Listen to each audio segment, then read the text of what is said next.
Mirë se erdhët tek tregimi i ditës. Kam kënaqësinë të ndaj kënaqësinë time, ndërsa lexoj një libër, nuk e kam mbaruar, po s'po më durohej që të flisja për të dhe të nxjisja edhe njerëz të tjerë ta lexojnë. Sepse kjo është e bukur, kur ty të pëlqen diçka, të mund të flasësh. Dhe këtë mundësi na jep YouTube, na jep dritare televizion. Dhe fakti që na ndiqni dhe na besoni. Libri për cilin dua të flas është ky. Leadership i Henry Kissinger. Është i njohur, për kë është i njohur, unë nuk dua të shpjegoj kush është Henry Kissinger, ndërsa për kë është i panjohur, le ta marrë këtë libër, jo për të njohur atë, po për të njohur këmbvështrimin e tij për 6 udhëheqës botror. Por nuk të kërkon angazhim. Ky është një libër që nuk kërkon angazhim, nuk të tremb. Domethënë edhe pse është voluminoz, është goxha voluminoz, nuk është për të trembur sepse nuk kërkon përqendrim të plot. Ai të trajton si ti mund ta trajtosh atë si një libër artistik, duke lexuar pralla nga historia e botës. Në fakt nuk janë pralla, janë histori reale udhëheqësish dhe vëzhgime reale të këtij njeriu që e njoh mirë botën.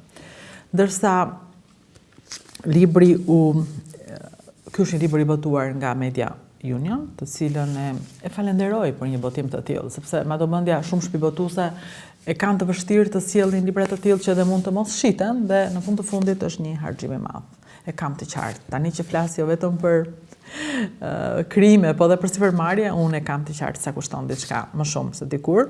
Kështu që e marr me mend që ky kushton për një shpibotuese nëse i ngelet në rafte, ndërsa kur e merr përsipër pastaj një fuqi financiare siç është Media Union në Shqipëri është më ndryshe.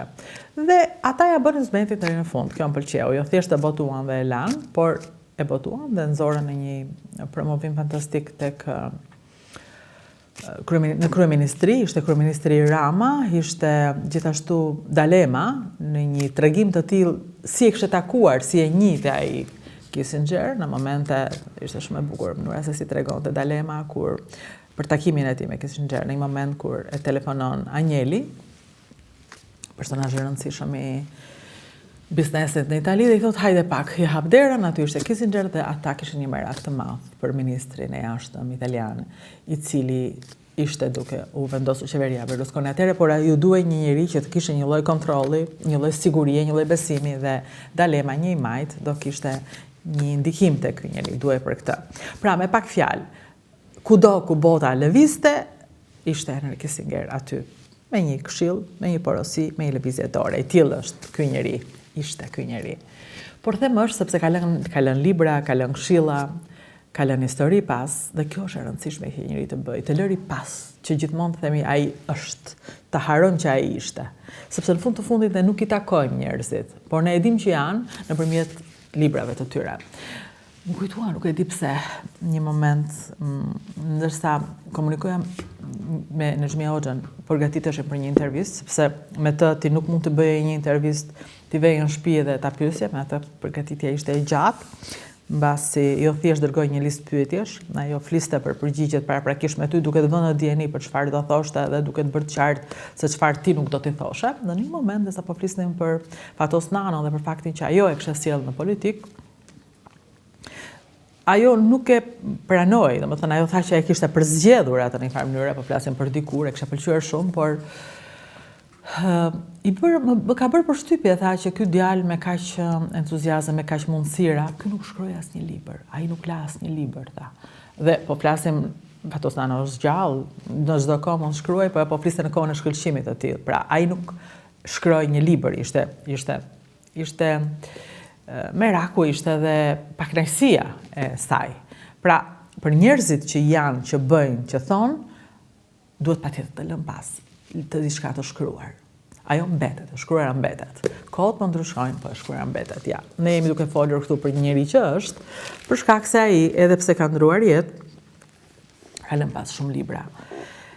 Dhe mua më bëri veçanërisht përshtypje mënyra se si e tregon. Unë jam një lexuese e mirë e portreteve njerëzore, më ka pëlqyer gjithmonë, madje më kujtohet kur gjithë lexonin letërsi artistike, unë pëlqeja letërsinë dokumentare, pra doja të lexoja historinë e jetës. Nëse ti shikoje Van Goghun, për shembull, më pëlqeja të lexoja e vogël hershëm historinë e tij të jetës. Mbaj mend si tani atë kopertinën e botuar në Shqip me Lulën e Diellit. Dhe kam pëlqyer gjithmonë këtë gjë. Kështu që më pas kur Stefan Zweig ishte autori i asaj që të mbante peshë dhe t'i prisja mokun, unë kënaqësinë e kisha kur lexoja historitë të tij për njerëz, pra tregimet e tij për njerëz të rëndësishëm të kësaj bote, të cilët e kanë bërë botën televiz, të rrotullohet në drejtimin e dur ose jo.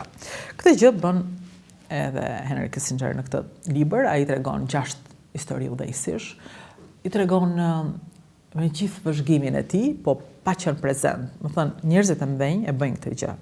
Ata nuk e fusin kokën për të thënë isha dhe unë, po ata të thonë çfarë pan ata. Kjo është e rëndësishme që të mos bëhen të bezdisëm. Se parapetro, ti lexon një libër, por kthyesi fut diçka nga vetja, autori diçka nga vetja dhe nuk ngelet kohë pastaj për të njohur njerëz. Ata edhe për kthyesi e ka përkthyer shumë mirë, duhet ta pranoj. Nuk e kam lexuar anglisht për të thënë, po e ndjej shqipen në mënyrë fantastike, urime. Dhe pra, Kissinger nuk të ndërhyn. Unë i thash, ai më tha. Jo, ai të lë ty me Thatcher, për shembull. Dhe ti qëndron me Thatcher.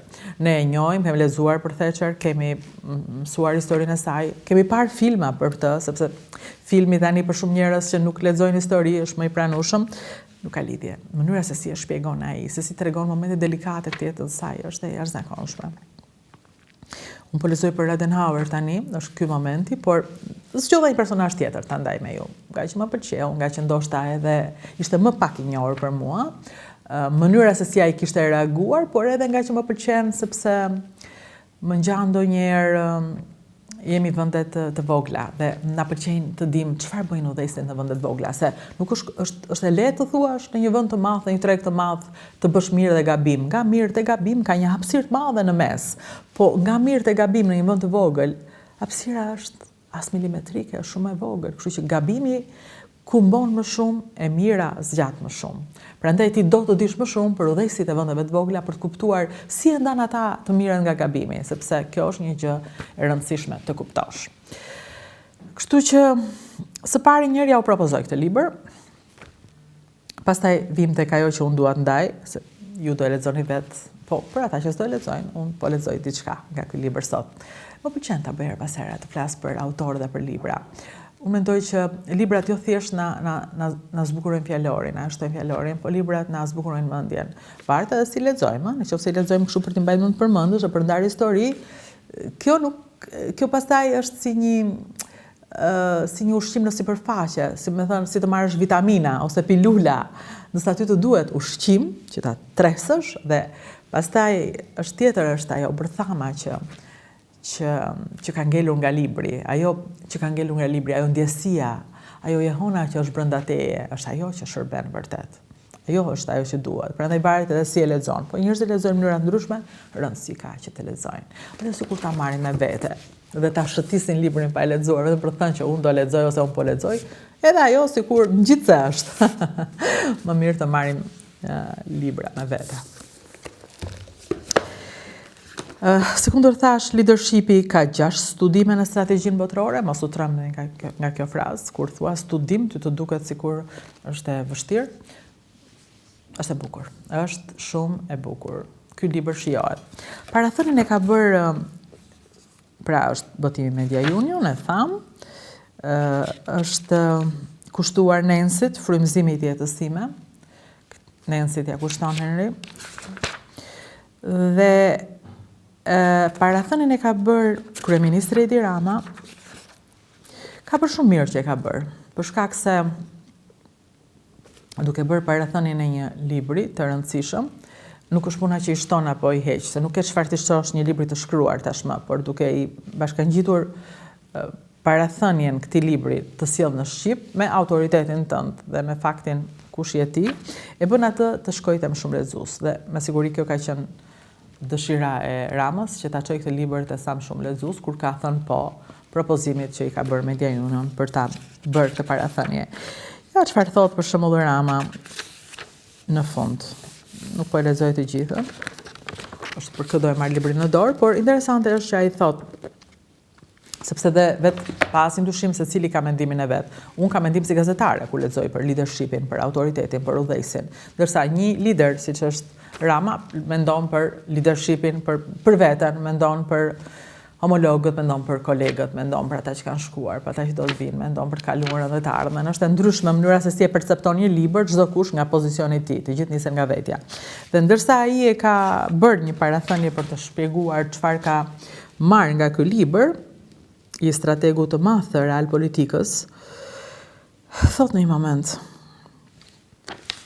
Henry Kissinger flet shqip në një çast vendimtar për ne. Shqipëria qëndron përballë një maje që kërkon guxim, përkushtim dhe durim. Çdo vendim për Shqipërinë Europiane, çdo hap drejt Europës së Bashkuar si shoqëri, është një akt formësimi të ardhmes. Në një botë që shpesh i shmanget kompleksitetit dhe përçmon kontekstin, leadershipi i ardhmes kërkon aftësinë për të lexuar të padukshmen, për të parashikuar të paparashikueshmen dhe për të mbajtur busullën drejt kur horizonti erësohet. Mbi të gjitha, momentet e mëdha vijnë gjithmonë të mbështjella me rrezik, jo me siguri. Detyra jonë është i presim jo me frikë, por me vendosmëri strategjike dhe me guximin për ta bërë historinë tonë me dorën tonë. Kjo do guxim vërtet në fakt, sepse të bësh historinë tënde me dorën tënde, mund ta bëj një vend i madh, një ish-perandori, një hapësirë e madhe, një që t'jep të gjitha mundësitë. Po parafitro, një vend i vogël që do të bëj historinë e vet me dorën e vet, sa të vështirë e ka. Kryeministri Rama i mëshon shumë këtij fakti. Në fakt ishte tani duke folur përsëri në Bruxelles, duke thënë që është hera e parë që neve po na krijohet mundësia që ta themi me kë duam të martohemi. Se na kanë fejuar e martuar pa dëshirën tonë, si me të gjithë të veçlit, dihet ajo. Ndërsa tani po e themi me gojën plot, po ne duam të martohemi me Europën. Tani po presim vetëm na thonë pon pala tjetër. Ne po presim përballjen dhe ponë e tyre, se ata e kanë po me shumë kushte. Pra me pak fjalë, e njëjta situatë që Rama e thotë sikur shkon në Bruxelles, sikur bën një parathënie të një libri të madh, është kjo. Fakti i nevojës për ta bërë historinë tënde me dorën tënde. Do të thënë gjë që është një fat i jashtëzakonshëm, se në fund të fundit do bësh gabimet e tua. Edhe nuk do vi koha dhe të thuash kjo ndodhi se e bëri ai, e bën Austro-Hungarezët, e bën Turqit, siç ne kemi zakon, ta themi për shembull që po është na ndodh se është Turqia, po dale tani sa shekuj kanë shkuar që atëre, ose ishte pushtimi italian që i dha këtë fytyrë Tiranës, ishte Gjermania që e zhduku këtë pjesë të vendit që zhduku këtë fshat që bëri këtë kaqvrasje dhe ti gjithmonë kërkon një fajtor. Më pas ishte regjimi i Enver Hoxhës dhe vetëm këto 30 vjet, të cilat ti i quan vitet të demokracisë, ti ke pafund pak kënaqësira dhe pafund njerëz që i rikthehen me nostalgji të kaluara, se thonë të paktën s'kishte vrasje, të paktën ata zvidhnin, të paktën ata e tjera. Po ndërkaq ke 30 vjet në demokraci, pa busull dhe me paqartësi të madhe. Dhe në këto momente ti fillon edhe kërkon te vetja ku gabove. Kjo është një gjë që ne e bëjmë shpesh. Dhe gabimin njerëzit e kërkojnë zakonisht tek ata që i drejtojnë. Me të drejtë, në fund të fundit. Edhe pse ti do thuash, po tani ai eci këtu ti mund ndryshoj rrugën, është e vështirë dhe me të drejtë ti e kërkon gabimin te ata që drejtojnë. Edhe pse shqiptarët vetëm gabimet shohin te ata që drejtojnë, fëmijët nuk e shohin ndonjëherë. Por është koha, thotë Henry Kissinger, e cila në një farë mënyrë vetëm basikjes tënde bëhet e qartë madhësia, si thot në një prej momenteve, kur mbyllin arkivolin tënd, arrihet të kuptohet pastaj madhësia e fuqia jote. Ka fraza, ka momente, ka histori nga ato të cilat ti do të ndalosh, sy e vesh dhe të përfshihesh. Dhe është shkruar kaq mirë sa ti përfshihesh, si të duket vetja kur lexon Thatcherin, një britanike në pritje të vendimit çfarë do bëj ajo tani. A do e qëlloja një në Argentina, se apo jo, e qëlloj, ja dolem, e morëm përsëri i shullin. Pra, ai të përfshin edhe është fantastike mënyra si shkruan, është fantastike mënyra si të përfshin ty dhe nuk do të tregoj kush është ai. Këtë e kanë vetëm njerëz të mëdhenj, që të bëjnë ty të ndihesh i përfshirë dhe i madh. Dhe për fat në botë ka njerëz të mëdhenj, edhe pse në në vendet vogla lindin më vështirësi, sepse po e themi, është hapësira që ndihmon. Në një farë mënyrë edhe ne jemi të rrethuar nga njerëz protagonist që na bërtasin vesh, edhe aq shumë na bërtasin sa nuk e dëgjojmë çfarë thon. Dhe ky është një problem i madh, por koha bën të vetën, zhurmatikin, gelet konteksti. Gelet. Pra, dua t'ju tregoj pak për këtë personazh. E keni në libër. Unë ndalova, unë nuk i lexoj asnjëherë librat nga fillimi në fund, e kam bërë që hershëm, vazhdoj ta bëj përsëri, ndaloj te personazhet që dua të njoh. Si fillim ndalova te Thatcheri, që është një personazh që më ka intriguar gjithmonë, më ka pëlqyer pafund. Është një grua që ja çmoi mënyrën e marrjes së vendimit, sa e vështirë është marrësh vendime për gjëra të vogla dhe të mëdha, dhe sa e rëndësishme është të marrësh vendime.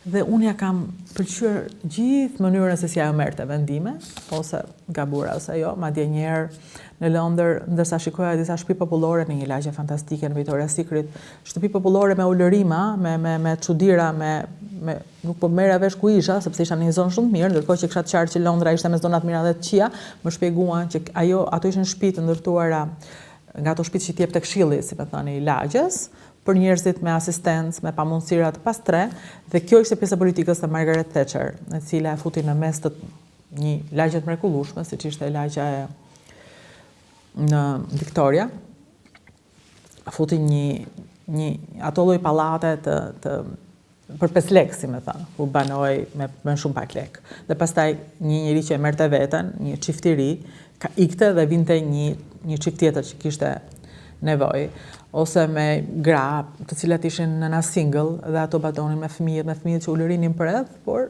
kjo është një ndihmë e madhe për to. Pra mënyra e një gruaje e cila sillte jo vetëm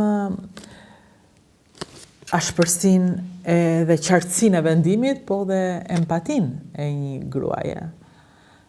Dhe për më tepër, siç e thot Henry Kissinger, duhet të dish ku ke qenë ti në të 20-tat e tua për të kuptuar çdo bështi kur të udhëheqësh.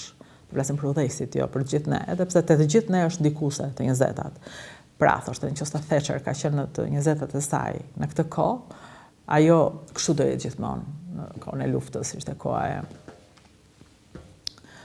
përfundimit në Gjermanisë, e tillë do jetë ajo skeptike, dhe në fakt e tillë që ajo skeptike ndaj Bashkimit Evropian deri në fund, skeptike për Bashkimin e Gjermanisë, sepse i droi faktit që ata kurrë nuk do haronin kush kishin qenë dhe mund të riktheheshin. Qoftë edhe një shekull më pas të bënin një të gjë. Pra ajo gruaja nuk haronte kur rinin e saj. Me atë e nisa unë, po një personazh më i lakuar, më i dëgjuar, kemi dëgjuar shumë për të, dhe plus që unë vëmendjen e kisha më njëherë te Singapori, sepse një vend i vogël, shpërthys, shkëlqys për të kuptuar çfarë bëri dhe kush që ati themelues në një farë mënyrë, ose babai i politikës së tij, njeriu që ata vazhduan çfarë ai bëri, ishte ky, ai që ju tregova. Ishte Lee Kuan Yew, dhe ndërsa gjithë libri ishin ndarë strategjia e, për shembull, çdo njeri ka një strategjia e, tek Lee Kuan Yew është strategjia e përsosmërisë. Kjo është një frazë që më pëlqeu jashtëzakonisht. Një vend i vogël, pa burime, pa mundësira. Asgjë, nuk kishim asgjë. Dhe çfarë duhet të bëjë një vend i tillë, kur ka 1001 pamundësira dhe asnjë mundësi që të shkëlqej, kur ndërkohë është i rrethuar nga njerëz nga fqinjtë, cilët duan ta marrin, se thonë, "Je shumë i vogël për qëndruar vetëm", dhe ata e dinë që s'mund të qëndroj vetëm, ta marrim, ta kemi, ta përfshim, ta pushtojmë, ta zhdukim. Që të mos zhdukesh, kur nuk e asgjë, ti duhet bësh gjithçka. Ti duhet bësh thjesht i përsosur. Aq i përsosur sa t'ja dalësh. Kjo është një këshill që nuk jepet vetëm një vendi. Këtë këshill kaq të mirë, e mira mund të japësh çdo njeriu. Çdo njeriu si një diet i pa fat, i pa mundur, i dorëzuar, dhe sidomos kur flas që duhet ta lexoni, duhet ta kuptoni, dëshira ime është t'ja u them të rinjve. Nuk e di sa më ndjekin, nuk e di sa më shohin, po nevoja për të zhvilluar ata që janë të rinj dhe kanë frikë dhe dorëzohen dhe thon varja, lëre, droga, iku, emigrimi, s'dua të punoj, kafe, tjera, kjo është për t'ju treguar histori njerëzish të mëdhenj, të cilët jo vetëm nuk u dorëzuan vet, po më këmbën një komb të tërë, edhe bën që të shkëlqej dhe të mbjetoj, vetëm në kësaj strategjie që quhet strategjia e përsosmërisë.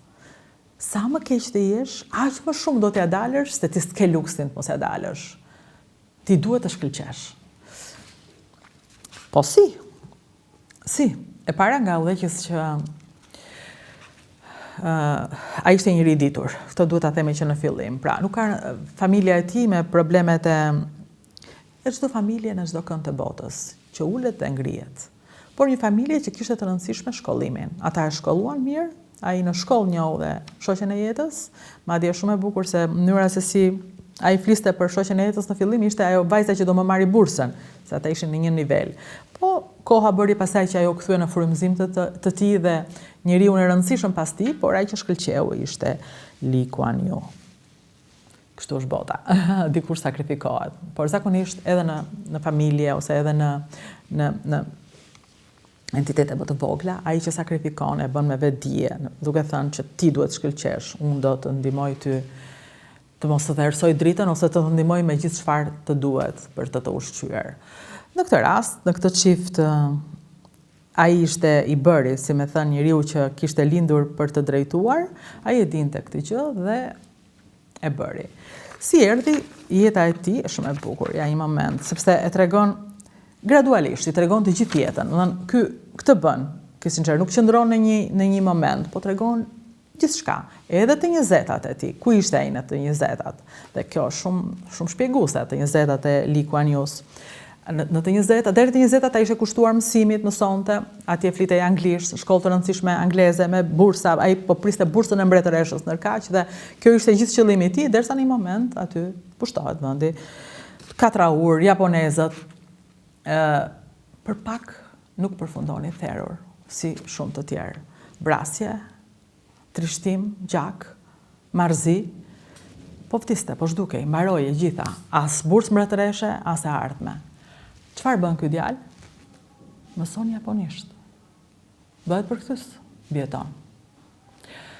Pra, bjetesa, mënyra se si përshtatesh, edhe me armikun, edhe me të përkohshmen, edhe me të frikshmen, është tregues. Dhe kur themi mbjetesa, njerëzit e përshkruajnë në mënyra ndryshme çfarë është mbjetesa, por për shembull mua ma ka shpjeguar Amos Oz, është kompromisi, është gjysma e rrugës. Mbjetesa nuk do të thotë patjetër të ulësh kokën. Mbjetesa do të thotë edhe të qëndrosh drejt. Mbjetesa do të thënë edhe të marrësh aftësi të tjera për të qëndruar dhe për të pritur dhe për të duruar. Mbjetesa është edhe durimi. Jo gjithmonë mbjetesa është luftë, jo gjithmonë mbjetesa është kritik. Mbjetesa përshkruhet dhe shpjegohet në mënyra të ndryshme. Mbjetesa e këtij njeriu ishte të mësonte gjuhën e armikut, të bëjë përkthyesje tyre dhe të priste një moment më të mirë, i cili erdhi, aja doli pastaj të marri bursën mbretëreshës, të shkoj të studioj në Britaninë e Madhe, të ndjej atje të qenit i ndryshëm, ngjyra e tij nuk ishte ngjyra e njeriut që pëlqehej prej tyre, ishte ngjyra e njeriut e cila për britanikët ishte njeriu që shërben, jo njeriu të barabartë. Por ai nuk pati asnjë lloj mëri. Dhe kohë më pas, kur në vendin e vet, u desh, kur Singapori mori pavarësinë praktikisht, dhe u desh të mendohej për çfarë do bëjmë tani, domethënë ta zhdukim anglishtën, ti zhdukim anglezët, ata s'na duhen më, ai përsëri tregoi aftësinë e tij të 20-tave, mbjetesën, dhe tha, nuk do ta zhdukim anglishtën se na duhet. Nuk do t'i zhdukim të huajt, se na duhen. Ne s'kemi asgjë. Ne ofrojmë vetëm fuqinë punëtore. Atëherë, çfarë të bëjmë? Le të vinë multinacionalet dhe të na shfrytëzojnë fuqinë punëtore, sepse ata na duhen.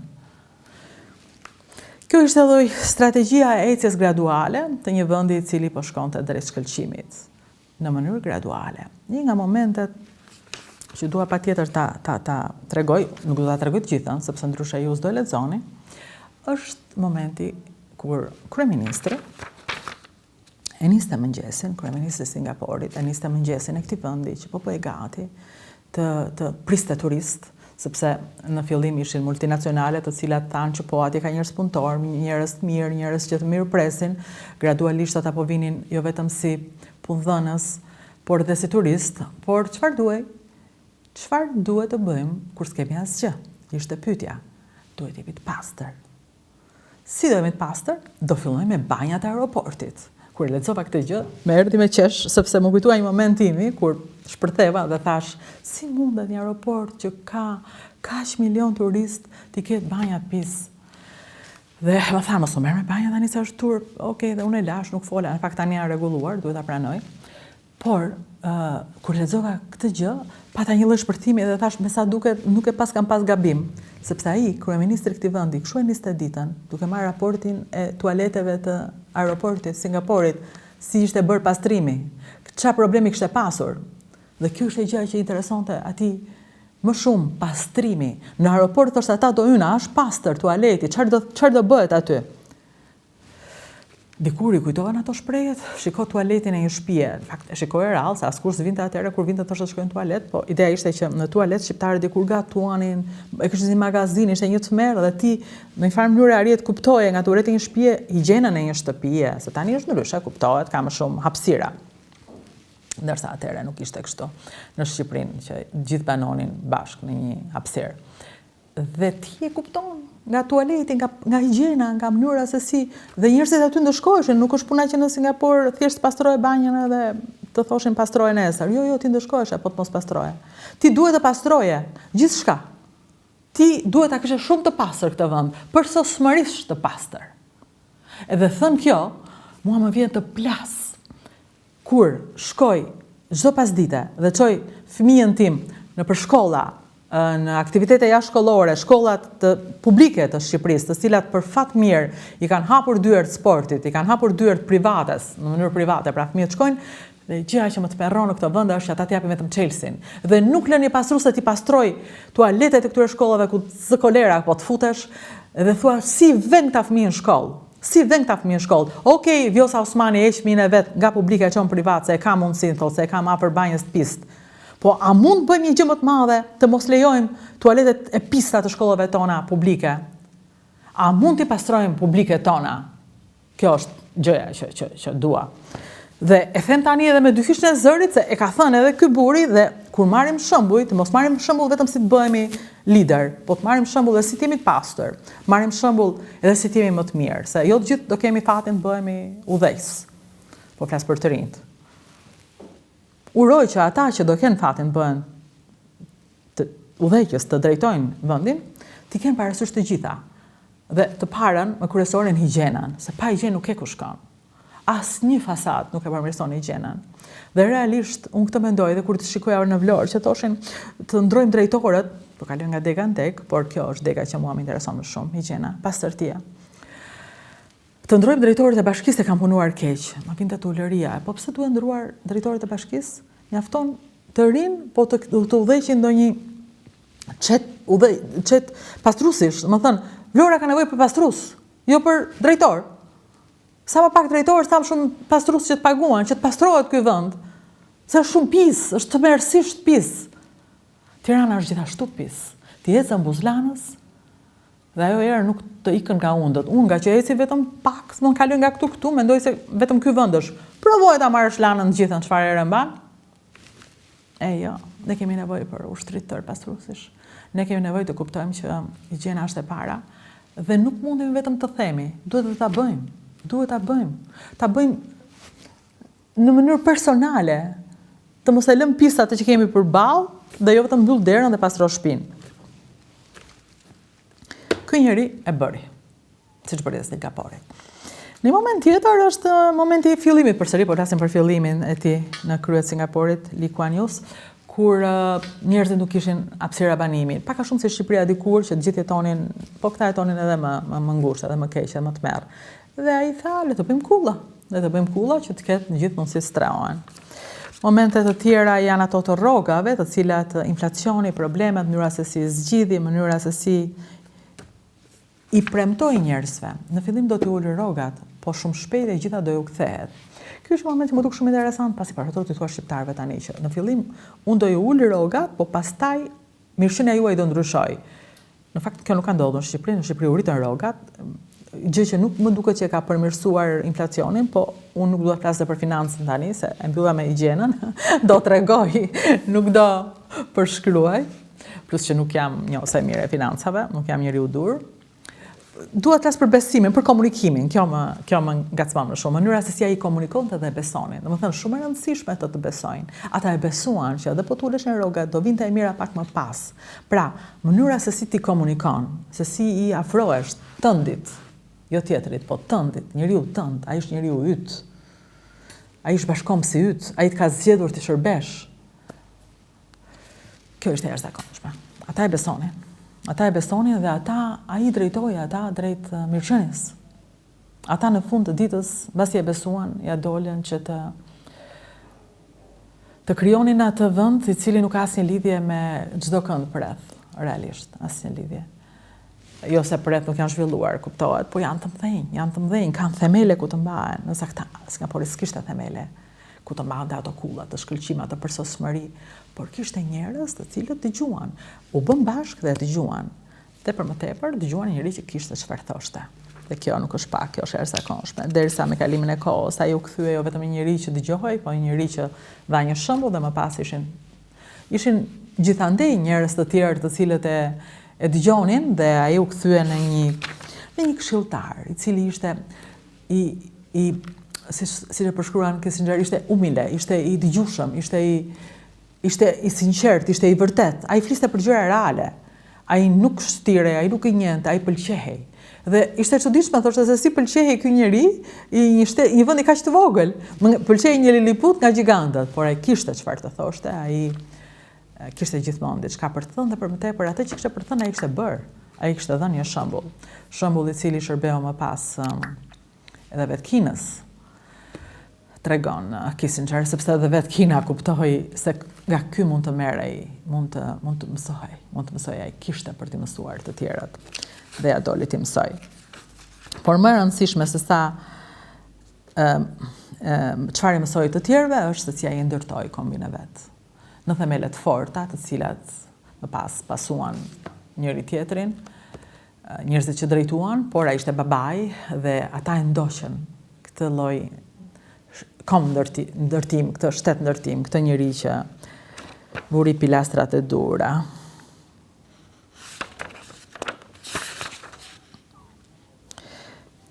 E bukur edhe kjo, në momentet që unë i përshkrova në fillim, është le të gjykoj historia. Kur flitej për gjëra që duhet bërë mirë, duhet bërë kështu, ai kishte le ta gjykoj historia. Ta bëjmë tani, mos të rim të merremi me fjalë shumë. E rëndësishme është ta bëjmë, se nuk ka kohë. Nuk ka kaq shumë kohë të fjalosësh, të marrësh vendime, të ndryshosh gjithçka. Bëje dhe le ta gjykoj historia. Dhe historia të gjykon. Dhe e ka gjykuar me sa duket përderisa e ka vënë në këtë lloj piedestali afër Adenauer, afër Thatcherit. Është e madhe kjo. Ky lloj gjykimi për këtë njeri.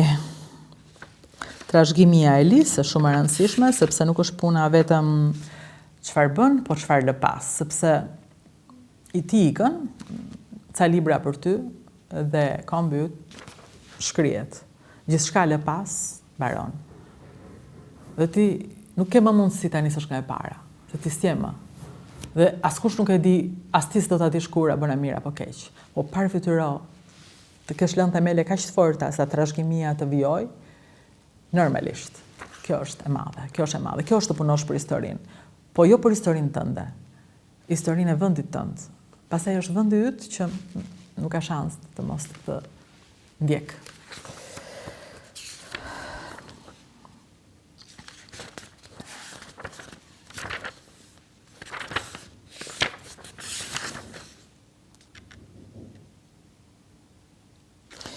Në fundi, po qëndroj, ai flet për Lin si njeri, për ikjen e bashkëshortes, e cila u nda nga jeta 2 vjet mbasi psoi një problem cerebral. E bukur, dhe thot në këtë moment vetëm këtu e fut pak veten Kissinger, edhe pse ai e njihte hershëm, tregon që në Harvard, takimi i Lis në Harvard me Kissinger dhe gjithë jeta e tyre është me takime, ai e ka ndjekur, po Kissinger nuk e fut veten të filloj të tregoj për si e takonte Lin, se ne kemi çik të zakonin, sidomos kur dikush ndron jetën, po ta dëgjosh, njerëzit tregojnë se ku ishin ata kur ai po shkëlqente. Në një farë mënyrë del shkëlqimi im, po lëre të përcjellim këtë njeri, pak më modesti. Do flas koha për ty kur të mos jesh më ndoshta ose veprat e tua do flasin. Po, domethënë, ne kemi çik këtë në Shqipëri, mungesën e modestisë. E thash, kjo vjen edhe nga hapësira e vogël, do të marrësh gjithë hapësirën. Ndërsa në vendet të cilat i përket Kissinger edhe Thatcherisht e ndryshme. Në një moment, pra Kissinger tregon takimin e parë në Harvard dhe pastaj tregon edhe takime të tjera, po pa ndërhyrë. Prandaj është i mirë libri dhe ti njeh vetëm lind dhe në një moment tregon një telefonat kur aty ka vdekur bashortja, njeriu shtylla, domethënë jetës tij, frymëzimi i jetës tij, se kur thua shtylla dhe frymëzimi janë të ndryshme. Frymëzimi shihet dhe nuk shihet, po frymëzimi është ai që të bën të krijosh shtyllën. Kështu që është i rëndësishëm dhe frymëzimi i jetës së këtij lideri ishte bashortja. Dhe kur ajo iku, ai tregon telefonatën dhe i tha, nuk e di ta. Tani tha, se më thënë iku gëzimi i jetës time, tani unë jam shumë keq. Dhe Kissinger i tha, ke fol me fëmijët, po ç'ti them fëmijëve ta, ata duan të mbështeten tek unë, tha, jo unë ta, prindi është të mbështes fëmijët, tha, jo ti kërkoj fëmijëve ndihmë. Sigurisht nuk foli. Ca kohë më vonë dhe ai iku dhe përfundimi i këtij tregimi është: sot emri i Lee Kuan Yew në perëndim po venitet, por ai që harohet nga biografitë bashkëkohore mbahet mend nga historia dhe mësimet që përvoja e Lis mbeten shumë të vlefshme si në ditën e sotme. Aktualisht trendi botror po kërcënohet në dy drejtime të kundërta: rënimi i rajoneve të tëra, ku lëvizjet fanatike kanë shkatëruar strukturat tradicionale dhe armiqësia gjithnjë më ashpër midis fuqive të mëdha me pretendime interesash që bien ndesh. E para rrezikon të krijojë zona trazirash që do prapen gjithnjë më tepër, ndërsa e dyta një kasapane përgjakshme për masa botrore. Udhëheqja e Lis është e rëndësishme për të ndihmuar në zbutjen e këtyre dy gjendjeve sot në botë. Karriera e tij politike është dëshmi se ke mundësi të përparosh dhe të vendosësh një rend të qëndrueshëm edhe atëherë kur kushtet duken të pamundura. Qasja e tij ndaj qeverisjes, si brenda Singapurit, ashtu në skenën ndërkombëtare, është një mësim se si mund krijohet mirëkuptim dhe bashkëjetesë mes botkuptimeve dhe kulturave të ndryshme. Më e rëndësishmja, qeverisja e Lis, si burg shteti, tregon se faktorët kryesorë që përcaktojnë fatin në shoqërie nuk janë pasuria materiale, as parametrat e tjerë të zakonshëm të fuqisë, por cilësia e popullit dhe vizioni udhëheqësve të tij. Siç thoshte Lee, nëse je 100% realist, atëherë bëhesh një njeri i rëndomt, një këmbësor, një plebe, që do dëshirosh, që do të dështosh. Se jam pasuesa. Prandaj, duhet të jesh në gjendje të ngrihesh mbi realitetin dhe të thuash, edhe kjo është e mundur. Edhe kjo është e mundur. Ja, u sugjeroj me shumë fuqi. Blijeni, lexojeni. Henry Kissinger, Leadership, 6 studime në strategjinë botërore, Media Union. Merreni. Dhe pastaj regjistroni tek Dritare Televizion dhe Rudina Xhunga, janë 2 kanale të cilat hapin dritaren në botën tonë, bashkëshqiptare, kudo ne jemi dhe ndajmë aspirata të ndryshme, ndërime të ndryshme, ëndra të ndryshme, dëshira të ndryshme, po një kemi të përbashkët që ky vend të bëhet dhe të kemi mundësi ta jetojmë vendin tonë.